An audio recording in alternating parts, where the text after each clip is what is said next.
ਬਿਸਮਿਲ੍ਲਾਹਿਰਰਹਿਮਾਨਿਰਰਹੀਮ अस्सलाम वालेकुम। मैं ਤੁਹਾਡਾ ਸੱਜਣ, ਤੁਹਾਡਾ ਵੀਰ, ਤੁਹਾਡਾ ਮਿੱਤਰ ਅਫਜ਼ਲ ਭੱਟੀ ਤੇ ਤੁਸੀਂ ਵੇਖ ਰਹੇ ਪ੍ਰੋਗਰਾਮ ਗੱਲ ਵੇਲੇ ਦੀ। ਤੇ ਪਿਆਰੇ ਵੇਖਣ ਵਾਲਿਓ, ਅੱਜ ਅਸੀਂ ਇੱਕ ਸਰਪ੍ਰਾਈਜ਼ ਵਿਜ਼ਿਟ ਕੀਤਾ ਚਾਚੇ ਰਫੀਕ ਦੇ ਡੇਰੇ ਦਾ। ਤੇ ਚੈੱਕ ਕਰਨੇ ਆ, ਭਲਾ ਦੇਖਦੇ ਹਾਂ ਚਾਚੇ ਰਫੀਕ ਹੋਣੀ ਇੱਥੇ ਮੌਜੂਦ ਨੇ ਕਿ ਨਹੀਂ ਮੌਜੂਦ। ਤੇ ਫਿਰ ਦੇਖਦੇ ਹਾਂ ਨਾਲੇ ਉਹਨਾਂ ਦੇ ਨਾਲ ਕੋਈ ਗੱਲਬਾਤ ਕਰਨੇ ਆ। ਆਓ ਜੀ। ਔਰ ਅਸੀਂ ਵੇਖਦੇ ਹਾਂ ਭਲਾ ਕਾਫੀ ਸਾਰੇ ਦੋਸਤ ਤੇ ਅੱਗੇ ਬੈਠੇ ਹੋਏ ਨੇ ਤੇ ਮੈਨੂੰ ਲੱਗਦਾ ਕਿ ਚਾਚੇ ਰਫੀਕ ਹੋਣੀ ਵੀ ਇੱਥੇ ਮੌਜੂਦ ਨੇ। ਔਰ ਉਹਨਾਂ ਦੇ ਨਾਲ ਗੱਲਬਾਤ ਕਰਨੇ ਆ ਭਲਾ, ਜੇ ਤਾਂ ਸਾਨੂੰ ਮਿਲ ਗਏ ਤੇ ਫਿਰ ਅੱਜ ਵੇਖਦੇ ਭਲਾ ਉਹ ਕਿਸ ਮੂਡ ਦੇ ਵਿੱਚ ਨੇ ਔਰ ਕਿਹੜੀਆਂ ਗੱਲਾਂ ਬਾਤਾਂ ਜਿਹੜੀਆਂ ਨੇ ਉਹ ਕਰਦੇ ਨੇ। ਆਓ ਜੀ।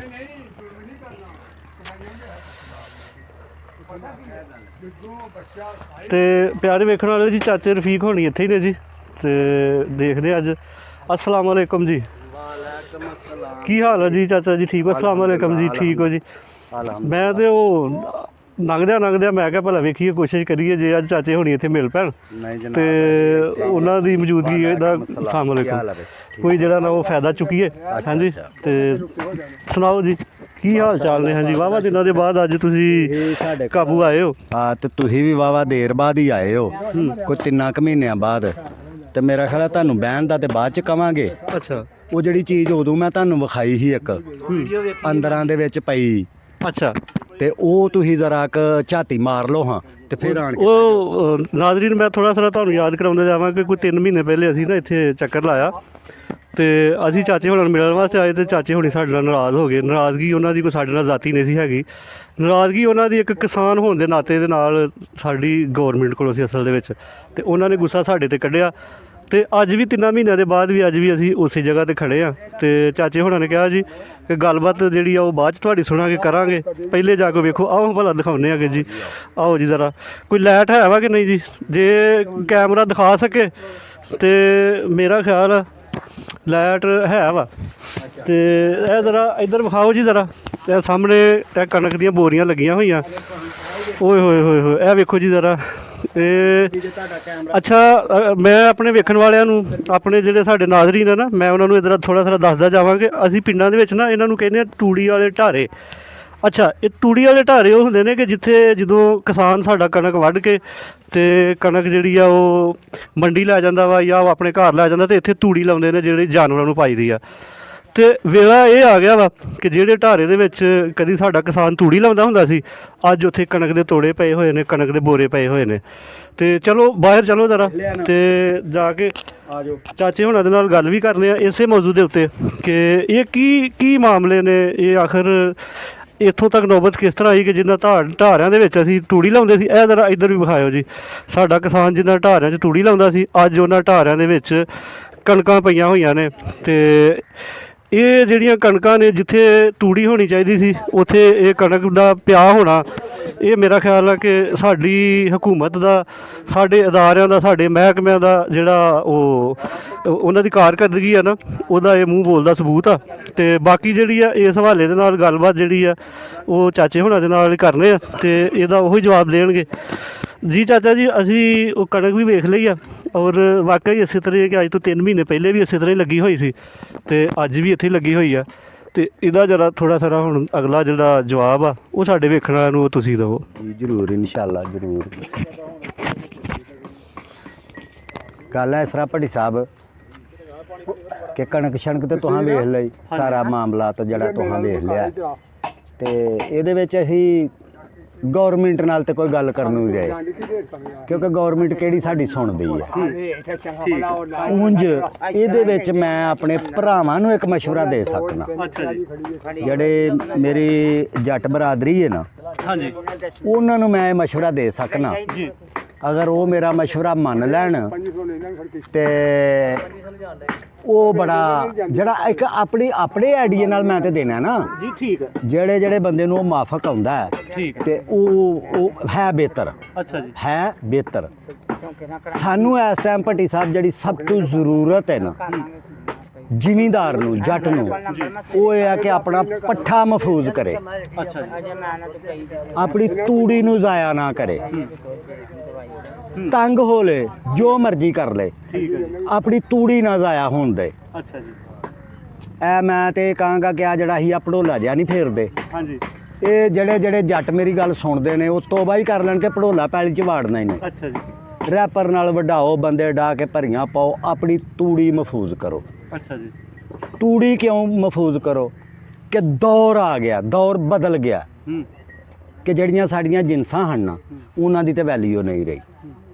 ਨਾ ਸਾਡੀ ਮੁੰਜੀ ਦੀ ਵੈਲਿਊ ਹੈ ਤੇ ਨਾ ਸਾਡੀ ਕਣਕ ਦੀ ਵੈਲਿਊ ਹੈ। ਪਰ ਦੋ ਚੀਜ਼ਾਂ ਹੈ ਨੇ ਇਸ ਟਾਈਮ ਜਿਨ੍ਹਾਂ ਦੀ ਬੜੀ ਵੈਲਿਊ ਹੈ। ਅੱਛਾ ਜੀ।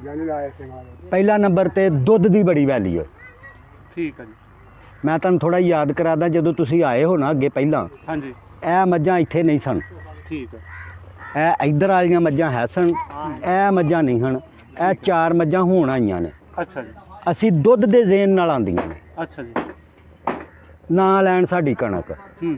ਉਹ ਕਣਕ ਦਲਾ ਕੇ ਇਹਨਾਂ ਮੱਝਾਂ ਨੂੰ ਪਾਉਂਦੇ ਆ ਤੇ ਇਹਨਾਂ ਨੂੰ ਹੀ, ਇਹਨਾਂ ਸਾਹਬਾਂ ਨੂੰ 250 ਰੁਪਏ ਕਿਲੋ ਦੁੱਧ ਦਿੰਦੇ ਆ।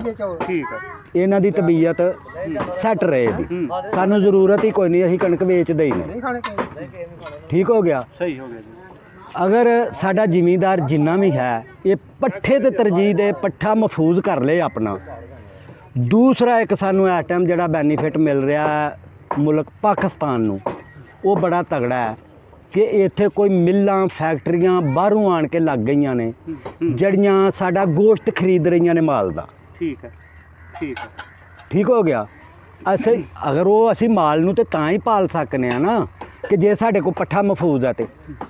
ਠੀਕ ਹੈ ਜੀ। ਠੀਕ ਹੈ। ਅਗਰ ਪੱਠਾ ਨਹੀਂ ਠੀਕ ਹੈ ਤੇ ਫਿਰ ਉਹ ਅਸੀਂ ਗੋਸ਼ਤ ਵੀ ਨਹੀਂ ਦੇ ਸਕਦੇ। ਕਿਉਂ ਨਹੀਂ ਦੇ ਸਕਦੇ? ਕਿ ਉਹ ਸਾਨੂੰ ਮਹਿੰਗਾ ਪਏਗਾ। ਤੇ ਜਦੋਂ ਅਸੀਂ ਮੁੱਲ ਪੱਠਾ ਲਵਾਂਗੇ, ਸਾਰਾ ਕੁਝ ਕਰਾਂਗੇ ਤੇ ਉਹ ਸਾਨੂੰ ਮਹਿੰਗਾ ਪੈ ਜਾਏਗਾ। ਠੀਕ ਹੈ। ਅਗਰ ਸਾਡਾ ਪੱਠਾ ਘਰ ਦਾ ਹੋਏਗਾ ਤਾਂ ਉਹ ਗੋਸ਼ਤ ਸਾਡੇ ਲਈ ਇੰਜ ਹੈ ਕਿ ਜਿਵੇਂ ਫ੍ਰੀ ਹੈ। ਠੀਕ ਹੈ। ਤੇ ਅੱਗੇ ਉਹ ਵਿਕੇਗਾ, ਠੀਕ, ਅਸੀਂ ਪੈਸਾ ਕਮਾਵਾਂਗੇ। ਠੀਕ ਹੈ। ਤੇ ਮੈਂ ਤੇ ਆਪਣੇ ਸਭ ਜ਼ਿਮੀਂਦਾਰ ਦੋਸਤਾਂ ਨੂੰ ਇਹ ਮਸ਼ਵਰਾ ਦੇਣਾ ਕਿ ਯਾਰ ਜਿਸ ਤਰੀਕੇ ਵੀ ਹੋ ਸਕਦਾ ਹੈ, ਵਾਢੀਆਂ ਦੇ 10 ਦਿਨ ਹੁੰਦੇ ਨੇ ਯਾਰ, ਉਦੋਂ ਨਾ ਚਿੱਟੇ ਕੱਪੜੇ 10 ਦਿਨ ਪਾਉਣ। ਭੱਟੀ ਸਾਹਿਬ ਅਸੀਂ ਤੇ ਮੁਲਕਾਂ ਦੇ ਮੁਲਕ ਕਣਕ ਜਿਹੜੀ ਹੈ ਦਾਤਰੀ ਨਾਲ ਵੱਢਨੇ ਸਾਂ, ਫਲਿਆਂ ਨਾਲ ਗਾਹਨੇ ਸਾਂ ਤੇ ਆਪਣਾ ਪੱਠਾ ਵੀ ਮਹਿਫੂਜ਼ ਕਰਨੇ ਹਾਂ। ਇਹ ਹੁਣ ਜਿਹੜੀ ਹੈ ਸਾਡੇ 'ਚ ਇੱਕ ਜੈਂਟਲਮੈਨੀ ਆ ਗਈ ਹੈ। ਠੀਕ ਹੈ। ਭਾਵੇਂ ਕਿਸੇ ਜ਼ਿਮੀਂਦਾਰ ਦਾ 1 ਕਿੱਲਾ ਪੈਲੀ ਹੈ, ਯਾਰ ਵੇਖੋ ਕਿੱਡੀ ਹੈਰਾਨ ਕੁਨ ਗੱਲ ਹੈ।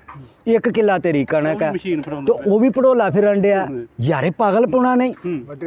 ਅੱਛਾ, ਇੱਕ ਤੂੰ ਮੱਝ ਰੱਖੀ ਹੈ, ਤੂੰ ਉਸ ਇੱਕ ਮੱਝ ਨੂੰ ਵੀ ਤੂੜੀ ਮੁੱਲ ਲੈ ਕੇ ਪਾਣ ਡਿਆ। ਯਾਰ ਤੈਨੂੰ ਜੱਟ ਆਂਦਾ ਕੌਣ ਹੈ? ਤੂੰ ਤੇ ਜੱਟ ਖਵਾਉਣ ਦੇ ਕਾਬਲ ਹੀ ਨਹੀਂ। ਉਹ 1 ਕਿੱਲਾ ਪੈਲੀ ਉਹ ਵੀ ਤੂੰ ਮਸ਼ੀਨ ਫਰਾਣ ਡਿਆ ਵਾ। ਠੀਕ ਹੈ। ਤੂੰ ਕਾਹਦਾ ਜੱਟ ਹੈ?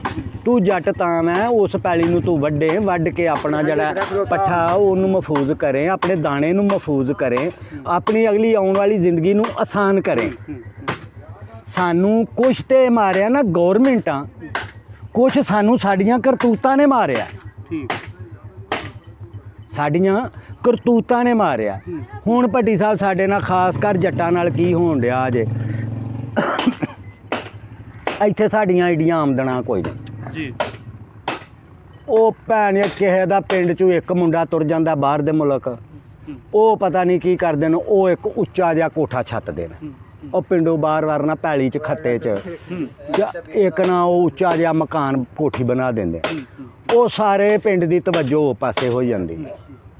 ਅਸੀਂ ਜਨਾਬ ਮੁੜ ਕੇ ਪੈਲੀ ਭਾਵੇਂ ਗਹਿਣੇ ਪਾਈਏ ਭਾਵੇਂ ਵੇਚੀਏ, ਕੋਸ਼ਿਸ਼ ਸਾਡੀ ਵੀ ਹੈ ਕਿ ਸਾਡਾ ਮੁੰਡਾ ਹੀ ਬਾਹਰ ਜਾਏ। ਉਹ ਪਿੱਛੋਂ ਅਸੀਂ ਕੀ ਕਰਨੇ ਆ, ਪੈਲੀ ਗਹਿਣੇ ਪਾ ਕੇ ਕਰਜ਼ ਚੁੱਕ ਕੇ ਮੁੰਡਾ ਬਾਹਰ ਘੱਲ ਛੱਡਨੇ ਆ। ਉਹ ਧੀਆ ਉੱਥੇ ਜਾ ਕੇ 10 ਸਾਲ ਵੀ ਸੈੱਟ ਨਹੀਂ ਹੁੰਦਾ। ਉਹ ਕੁਝ ਪੈਸੇ ਇੱਥੋਂ ਫੜੇ ਵੀ ਹੁੰਦੇ ਨੇ ਬੰਦਿਆਂ ਕੋਲੋਂ, ਉਹ ਸਾਨੂੰ ਜ਼ਲੀਲ ਕਰਦੇ ਨੇ। ਉਹ ਇੰਨਾ ਚਿਰ ਹੋਇਆ ਤੁਹਾਡੇ ਮੁੰਡੇ, ਆਖਿਆ ਹੁੰਦਾ ਸਾਰਿਆਂ ਤਨਖਾਹ ਹੀ ਤੈਨੂੰ ਦੇ ਦਾਂਗੇ। ਉਹ ਤਨਖਾਹ ਮੁੰਡਾ ਹੀ ਨਿਕਲਦਾ, ਕਿੱਥੋਂ ਦੇ ਦੇਣੇ ਨੇ। ਉਧਰੋਂ ਉਹਨਾਂ ਨੇ ਆਵਾਜ਼ਾਰ ਕੀਤਾ ਵਾ ਉਧਰੋਂ। ਤੇ ਮੇਰਾ ਅਗਰ ਜ਼ਿਮੀਂਦਾਰ ਜਿੰਨਾ ਵੀ ਤਬਕਾ ਇਹ ਮਸ਼ਵਰਾ ਮੰਨਦਾ, ਵੇਖੋ ਮੇਰੀ ਗੱਲ ਸੁਣੋ। ਹੁਣ ਇੱਥੇ ਕੁਛ ਮੇਰੇ ਦੋਸਤ ਆ ਵੀਡੀਓ ਵੇਖਣ ਵਾਲੇ ਕਹਿਣਗੇ ਇਹ ਭਾਈ ਸ਼ਦਾਈ ਗੱਲ ਕਰੀ ਜਾਣ ਡਿਆ, 5-6 ਮਈਆਂ ਕਿੰਨੇ ਮੁੱਲ ਦੀਆਂ ਹੁੰਦੀਆਂ ਨੇ, ਕਿਸੇ ਕੋਲ ਪੈਸੇ ਹੀ ਨਹੀਂ, ਉਹ ਕਿੱਥੋਂ ਲਏਗਾ? ਨਹੀਂ ਪੈਸੇ ਤਾਂ ਤੂੰ ਮਈਆਂ ਦੇ ਪੰਗੇ 'ਚ ਨਾ ਪੈ। ਤੇਰੇ ਘਰ ਇਸ ਟਾਈਮ 5 ਮੋਬਾਈਲ ਚੱਲਣ ਡਏ ਨੇ ਜਿਹੜੇ 2.5 ਲੱਖ ਰੁਪਈਏ ਦੇ ਨੇ। ਠੀਕ ਹੈ। ਉਹ 2.5 ਲੱਖ ਦੇ ਘਰ ਮੋਬਾਈਲ ਨਾ ਚਲਾ ਤੇ ਤੇਰੇ ਘਰ ਮੋਟਰਸਾਈਕਲਾਂ ਖਲੋਤੀਆਂ ਨੇ। ਉਹਨਾਂ ਨੂੰ ਕੁੜੀ ਹਾਵੀਆਂ ਨੂੰ ਫੂਕ ਕੇ 3-4 ਬੱਕਰੀਆਂ ਹੀ ਲੈ ਆ। ਉਹ ਜਿਹੜੀਆਂ ਚੀਜ਼ਾਂ ਨੇ ਉਹ ਤੇਰੇ ਘਰ ਦਾ ਨੁਕਸਾਨ ਕਰਨ ਡਈਆਂ ਨੇ। ਉਹ ਜਿਹੜੀਆਂ ਬੱਕਰੀਆਂ ਲਿਆਏਗਾ ਤੇਰੇ ਘਰ ਦਾ ਫਾਇਦਾ ਕਰਨਗੀਆਂ। ਇਹ ਅੱਜ ਤੋਂ ਵਾਹਵਾ ਸਾਲ ਪਿੱਛੇ ਕਿਸੇ ਲੀਡਰ ਨੇ ਗੱਲ ਕੀਤੀ ਸੀ ਕਿ ਕੁਕੜੀਆਂ ਪਾਲੋ ਤੇ ਬੱਕਰੀਆਂ ਪਾਲੋ। ਅਸਾਂ ਉਦੋਂ ਉਹਦਾ ਮਜ਼ਾਕ ਉਡਾਇਆ ਸੀ, ਪਰ ਭੱਟੀ ਸਾਹਿਬ ਉਹ ਮੈਨੂੰ ਹੁਣ ਗੱਲ ਸਮਝ ਆਣ ਡਈ ਹੈ ਗੱਲ ਕਿੰਨੀ ਕਿ ਯਾਰ ਉਸ ਗੱਲ ਬੰਦੇ ਨੇ ਗੱਲ ਵਜ਼ਨੀ ਕੀਤੀ ਸੀ। ਮੇਰੀ ਗੱਲ ਸੁਣੋ ਜੀ, ਹੁਣ ਤੇਰੇ ਘਰ ਜੀ ਯਾਰਾ ਜਿਹੜੀ ਮੈਂ ਦੱਸੀਆਂ ਨੇ ਗੁੰਜਾਇਸ਼ਾਂ ਕਿ ਇੰਨੀਆਂ ਕੁ ਮੋਟਰਸਾਈਕਲਾਂ ਤੇ ਇੰਨੀਆਂ ਕੁ ਉਹਨਾਂ ਦੇ ਵੇਚ ਕੇ ਤੂੰ 3 ਲੱਖ ਰੁਪਈਆ ਵੀ ਬਣਾ ਲੇ। 3 ਲੱਖ ਦੀਆਂ ਵੀ ਹੁਣ ਜਿਹੜੀਆਂ ਨੇ 5-6 ਬੱਕਰੀਆਂ ਆ ਜਾਂਦੀਆਂ ਨੇ। 5-6 ਬੱਕਰੀਆਂ ਦੇ ਸਾਲ ਬਾਅਦ ਯਾਰ ਤੂੰ 7-8 ਬੱਚੇ ਤੇ ਵੇਚੇਂਗਾ। ਅਗਰ ਤੂੰ ਇੱਕ ਬੱਚਾ ਤੂੰ ਲਾ ਲੈ 30-30 ਹਜ਼ਾਰ ਦਾ ਵੀ ਵੇਚ ਦੇ, 40-40 ਦਾ, ਤੇ ਯਾਰ ਤੇਰੇ ਘਰ ਕਿੰਨੇ ਪੈਸੇ ਆ ਸਕਦੇ ਨੇ? ਠੀਕ ਹੈ। ਤੇਰੇ ਘਰ ਕਿੰਨੇ ਪੈਸੇ ਆ ਸਕਦੇ ਨੇ? ਅਸੀਂ ਜੱਟ ਜਾਣ ਬੁੱਝ ਕੇ ਮਰਨ ਡਏ ਆ। ਇਹ ਹੁਣ ਆਹ ਤਵਾ ਲਾਇਆ, ਉਹਨਾਂ ਬੜਾ ਸਾਡੇ ਨਾਲ ਜ਼ੁਲਮ ਕੀਤਾ ਗੌਰਮੈਂਟ ਨੇ ਆ ਬਿੱਲਾਂ ਦੀ ਮੱਦ 'ਚ। ਆ ਸਾਡੇ 'ਚ ਅਕਲ ਹੋਏ ਨਾ ਤੇ ਅਸੀਂ 32 ਮੁਖਤ ਫੂਕੀਏ, ਸਾਨੂੰ ਬਿੱਲ ਆਖੇ ਹੀ ਕੱਖ ਨਾ। ਅਸੀਂ ਹੁਣ ਇੱਕ ਬੱਚਾ ਲੈ ਆਉਂਦੇ ਇਹਨਾਂ ਮਈਆਂ ਦੇ ਨਾਲ ਬੰਨ ਦਈਏ। ਹੁਣ ਉਹ ਲਿਆਈਏ ਲੱਖ ਦਾ, ਈਦ ਤੇ ਅਸੀਂ ਵੇਚਨੇ ਆ 2 ਲੱਖ ਦਾ। ਲੱਖ ਰੁਪਈਆ ਆਇਆ ਤੇ ਲੱਖ ਹਾਂ ਬਿੱਲ ਨਹੀਂ ਤਾਰਨਾ। ਸਾਡਾ ਤੇ ਇੱਕ ਬੱਚਾ ਜਿਹੜਾ ਸਾਡੇ ਘਰ ਦੀ ਬੱਤੀ ਫ੍ਰੀ ਕਰ ਛੱਡਦਾ। ਉਹ ਹੋਰ ਜਿਹੜੇ ਲੋਕ ਨੇ ਆ ਫੈਕਟਰੀਆਂ ਵਾਲੇ, ਕੰਪਨੀਆਂ ਵਾਲੇ, ਇਹ ਮਾਰੇ ਜਾਣ ਡਏ ਨੇ। ਮਤਲਬ ਇਹਨਾਂ ਨੂੰ ਇਹ ਮੁਲਕੀ ਹਾਲਾਤ ਮਾਰਨ ਡਏ ਨੇ। ਜਿਹੜੇ ਜੱਟ ਹੀ ਮਰਨ ਡਏ ਆ, ਅਸੀਂ ਆਪਣੀ ਬੇਵਕੂਫੀ ਤੇ ਆਪਣੀ ਹੱਡ ਹਰਾਮੀ ਤੋਂ ਮਰਨ ਡਏ ਆ। ਠੀਕ ਹੈ, ਅਗਰ ਅਸੀਂ ਇਹ ਹੱਡ ਹਰਾਮੀ ਛੱਡੀਏ, ਕਿਸੇ ਅਕਲ ਸੋਚ ਨਾਲ ਕੰਮ ਕਰੀਏ ਤੇ ਅੱਲਾ ਦੀ ਮਿਹਰਬਾਨੀ ਨਾਲ ਸਾਨੂੰ ਕੋਈ ਕਮੀ ਨਹੀਂ, ਕੋਈ ਸਾਡਾ ਨੁਕਸਾਨ ਨਹੀਂ, ਕੋਈ ਮਾਮਲਾਤ ਨਹੀਂ। ਇਹ ਅੱਲਾ ਤੰਦਰੁਸਤੀ ਦੇ। ਅੱਜ ਆ ਮਾਠੀ ਤੋਂ ਮਾਠੀ ਮੱਝ ਵੀ ਹੈ ਨਾ, ਤੇ ਭੱਟੀ ਸਾਹਿਬ 50 ਤੋਂ 60 ਹਜ਼ਾਰ ਰੁਪਈਆ ਮਹੀਨਾ ਕਮਾਉਂਦੀ ਹੈ। ਚਲੋ ਇੱਕ ਮੇਰਾ ਭਰਾ ਨਹੀਂ ਮੱਝਾਂ ਜੋਗਾ, ਤੇ ਯਾਰਾ ਉਹ ਇਸ ਤੋਂ ਥੱਲੜੇ ਲੈਵਲ ਤੇ ਆ ਜੇ, ਉਸ ਤੋਂ ਥੱਲੜੇ ਤੇ ਆ ਜੇ, ਉਸ ਤੋਂ ਥੱਲੜੇ ਤੇ ਆ ਜੇ, ਕਰੇ ਤਾਂ ਸਹੀ ਕੁਛ। ਉਹ ਘਰ ਬਹਿ ਕੇ ਤੇ ਨਾ ਆਪਣੇ ਜਾਣਿਆਂ ਨੂੰ ਵੀ ਗਾਲਾਂ ਕੱਢੀ ਜਾਵੇ ਤੇ ਗੌਰਮੈਂਟਾਂ ਨੂੰ ਵੀ ਗਾਲਾਂ ਕੱਢੀ ਜਾਵੇ। ਠੀਕ ਹੈ। ਤੇ ਮੈਨੂੰ ਯਾਰ ਭੱਟੀ ਸਾਹਿਬ ਤੁਹਾਡੀ ਮਿਹਰਬਾਨੀ, ਤੁਸੀਂ ਇੰਨਾ ਨਾ ਖਪਾਓ। ਇਹ ਸਾਡਾ ਖਾਤਾ ਤੁਹਾਨੂੰ ਮੈਂ ਉਦੋਂ ਵੀ ਵਿਖਾਇਆ ਸੀ, ਤੁਹਾਂ ਹੁਣ ਵੀ ਵੇਖ ਲਿਆ। ਹਾਂਜੀ। ਪਰ ਅਹਾਂ ਇਹਦੇ ਤੋਂ ਰੋਣਾ ਛੱਡ ਦਿੱਤਾ। ਸਾਡੇ ਕੋਲ ਆ ਦੂਜਾ ਫਾਰਮੂਲਾ ਆ ਗਿਆ। 2500 ਦੀ ਮਣ ਕਣਕ ਵਿਕਦੀ ਹੈ ਪਈ, ਹੋਰ 2500 ਦਾ ਸਾਨੂੰ ਮਾਰਕੀਟੋਂ ਵੰਡਾ ਹੀ ਕੋਈ ਨਹੀਂ ਲੱਭਦਾ। ਖਾਣ ਹਾਂ ਮੱਝਾਂ ਇਹੋ ਹੀ ਖਾਣ। ਤੇ ਮੈਂ ਸਾਰੇ ਜੱਟਾਂ ਨੂੰ ਆਖਾਂਗਾ ਕਣਕਾਂ ਦਲਾ ਕੇ ਮੱਝਾਂ ਨੂੰ ਪਾਓ, ਇਹਨਾਂ ਨੂੰ 250 ਰੁਪਏ ਕਿਲੋ ਦੁੱਧ ਦਵੋ, ਇਹਨਾਂ ਦੀ ਅਕਲ ਠੀਕ ਹੋਵੇ। ਅੱਜ ਅੱਲਾ ਦੀ ਮਿਹਰਬਾਨੀ ਨਾਲ 2200 ਰੁਪਏ ਦਾ ਕਿਲੋ ਗੋਸ਼ਤ ਵਿਕਣ ਡਿਆ ਛੋਟਾ। ਉਹ ਕਿੰਨਾ ਕੋਲੇ? ਜੱਟਾਂ ਕੋਲੇ। ਜ਼ਿਮੀਂਦਾਰਾਂ ਕੋਲ। ਬਿਲਕੁਲ। 1100 ਨੂੰ ਵੱਡਾ ਗੋਸ਼ਤ ਵਿਕਣ ਡਿਆ, ਉਹ ਕਿੰਨਾ ਕੋਲੇ? ਜੱਟਾਂ ਕੋਲੇ। ਜੱਟ ਕਿਉਂ ਲਾਉਂ ਕਰੇ? ਪਰ ਉੱਠੇ ਟਾਈਮ ਨਾਲ ਸੁੱਤਾ। ਠੀਕ ਹੈ। ਸਿਰਫ ਕਮੀ ਕੀ ਹੈ? ਸੁੱਤਾ ਟਾਈਮ ਨਾਲ ਉੱਠੇ, ਆਪਣੇ ਮਾਲ ਤੇ ਆਪਣੇ ਚੀਜ਼ ਤੇ ਤਵੱਜੋ ਦੇਵੇ, ਆਪਣੀ ਮਿਹਨਤ ਤੇ ਤਵੱਜੋ ਦੇਵੇ, ਤੇ ਇਹਨੂੰ ਤੇ ਕਮੀ ਕੋਈ ਨਹੀਂ। ਲਾਉਂ ਕਰਨ ਵਾਲੀਆਂ ਤੇ ਹੋਰ ਕੌਮਾਂ ਨੇ, ਅਸੀਂ ਤੇ ਹੈ ਹੀ ਨਹੀਂ। ਪਰ ਅਸੀਂ ਬਹੁਤਾ ਕਰਨ ਡਏ ਆ। ਤੇ ਤੁਹਾਡੀ ਮਿਹਰਬਾਨੀ, ਮੈਂ ਸਿਗਰਟ ਪੀਣਾ ਤੇ ਤੁਸੀਂ ਮੈਨੂੰ ਬੜਾ ਖਪਾਇਆ। ਤੇ ਜੇ ਕੋ ਹੁਣ ਤੁਹਾਡੀ ਗੱਲ ਹੈ ਤੇ ਠੀਕ ਹੈ ਜੀ। ਤੇ ਪਿਆਰੇ ਵੇਖਣ ਵਾਲਿਓ, ਅੱਜ ਦੀ ਜਿਹੜੀ ਗੱਲ ਸੀ ਨਾ, ਉਹ ਜ਼ਿਮੀਂਦਾਰਾਂ ਵਾਸਤੇ ਤੇ ਕਿਸਾਨਾਂ ਵਾਸਤੇ। ਇਹਨਾਂ ਹਕੂਮਤਾਂ ਨੂੰ, ਇਹਨਾਂ ਗੌਰਮੈਂਟਾਂ ਨੂੰ ਇਹਨਾਂ ਚੀਜ਼ਾਂ ਦੇ ਨਾਲ ਕੋਈ ਫਰਕ ਨਹੀਂ ਪੈਣਾ, ਤੇ ਉਹਨਾਂ ਦੀ ਆਪਣੀਆਂ ਤਰਜੀਹਾਤ ਨੇ। ਠੀਕ ਆ। ਇਸ ਪਰੇਸ਼ਾਨੀ 'ਚੋਂ, ਇਹਨਾਂ ਮੁਸ਼ਕਲਾਂ ਦੇ ਵਿੱਚੋਂ ਤੁਸੀਂ ਆਪੇ ਨਿਕਲਣਾ, ਤੇ ਉਹਨਾਂ ਮੁਸ਼ਕਲਾਂ 'ਚੋਂ ਨਿਕਲਣ ਦਾ ਹੱਲ ਵੀ ਚਾਚੇ ਹੋਣਾ ਦੱਸ ਦਿੱਤਾ। ਤੇ ਜੇ ਅਜੇ ਵੀ ਮੁਸ਼ਕਲ ਲੱਗੇ ਤੇ ذاتی ਤੌਰ 'ਤੇ ਸਾਡੇ ਨਾਲ ਰਾਬਤਾ ਕਰੋ, ਅਸੀਂ ਤੁਹਾਡੀ ਚਾਚੇ ਹੋਣਾ ਦੇ ਨਾਲ ਗੱਲ ਕਰਵਾਈਏ ਯਾਰ, ਤਾਂ ਕਿ ਤੁਹਾਡੀ ਜਿਹੜੀ ਪਰੇਸ਼ਾਨੀ ਆ ਉਹਦਾ ਹੱਲ ਨਿਕਲੇ। ਠੀਕ ਹੈ ਜੀ। ਹਾਂਜੀ। ਆ ਮੇਰੀ ਗੱਲ ਕਰਾ ਯਾਰ। ਇਹ ਵੇਖੋ, ਮੈਂ ਭੱਟੀ ਸਾਹਿਬ ਨੰਬਰ ਦੇਣਾ ਆਪਣੇ ਭਰਾਵਾਂ ਨੂੰ, ਮੇਰੇ ਨੰਬਰ 'ਤੇ ਕਾਲ ਕਰਨ ਮੈਨੂੰ, ਜਿਹੜਾ ਮਸਲਾ ਮੈਨੂੰ ਪੁੱਛਣ, ਜੇ ਮੈਂ ਉਹਨੂੰ ਮਸ਼ਵਰਾ ਦਿਆਂਗਾ, ਜੇ ਨੁਕਸਾਨ ਹੋਏ ਮੈਨੂੰ ਪਾਣ। ਮੇਰਾ ਨੰਬਰ ਲਿਖ ਲਓ 0345 6848 244। ਸੌਖਾ ਜਿਹਾ ਨੰਬਰ ਹੈ, ਜਦੋਂ ਮਰਜ਼ੀ ਚਾਚੇ ਨਾਲ ਰਾਬਤਾ ਕਰ ਲਓ। ਤੇ ਦੁਨੀਆ ਦੇ ਜਿਸ ਕੋਨੇ 'ਤੇ ਵੀ ਰਹੋ, ਹੱਸਦੇ ਰਹੋ, ਵੱਸਦੇ ਰਹੋ। ਆਪਣਾ ਬਹੁਤ ਸਾਰਾ ਖਿਆਲ ਰੱਖਿਓ, ਤੇ ਆਪਣੇ ਮੇਜ਼ਬਾਨ ਅਫਜ਼ਲ ਭੱਟੀ ਤੇ ਚਾਚੇ ਰਫੀਕ ਨੂੰ ਇਜਾਜ਼ਤ ਦੇਵੋ। ਰੱਬ ਰਾਖਾ।